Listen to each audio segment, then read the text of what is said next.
The janitor of Starport 9. At the edge of the galaxy, past the last light of Earth and just before the silence of deep space, there stood a lonely little station called Starport 9. It wasn't grand like the others. No fancy shops.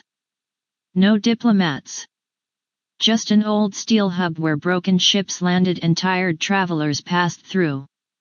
Most people didn't even know who kept it running. But his name was Ravi. Ravi was the janitor. He swept the floors. He fixed the broken lights. He brewed strong, sweet tea for anyone who looked lost, which, in space, was almost everyone. He wore a dusty uniform, carried a squeaky cart, and never asked for much more than silence and smiles. People often ignored him. But Ravi never ignored them. He had a gift not just for fixing machines, but for listening. Really listening. People came and went in silence, but Ravi always noticed the ones who looked like they were carrying storms inside. There was a girl named Lena, who sat by gate 4 every week waiting for a ship that never came. Ravi gave her a soft blanket and a book called How to Build Your Own Sun. She smiled for the first time in months. There was Major Ellis, a soldier with trembling hands.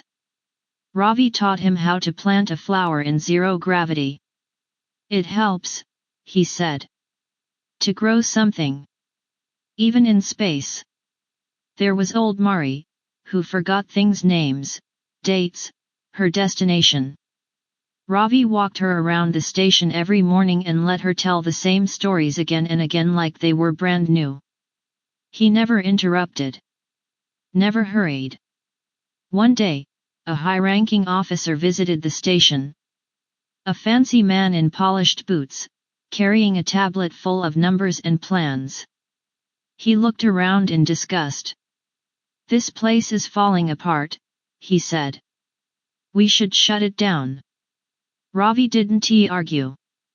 He just nodded and offered him tea.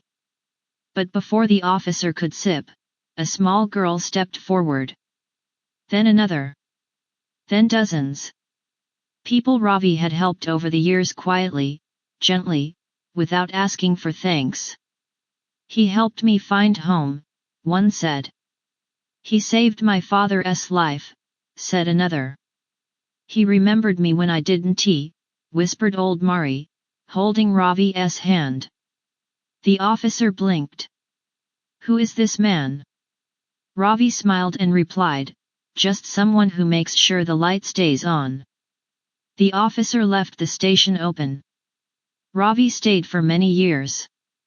He never flew to the stars himself. Never wore a spacesuit or gave speeches. But travelers said that if you ever got lost in space, if you ever felt broken or forgotten, Starport 9 was where you could find yourself again. Because Ravi would be there. Waiting. With a mop. A smile. And the strongest tea in the galaxy.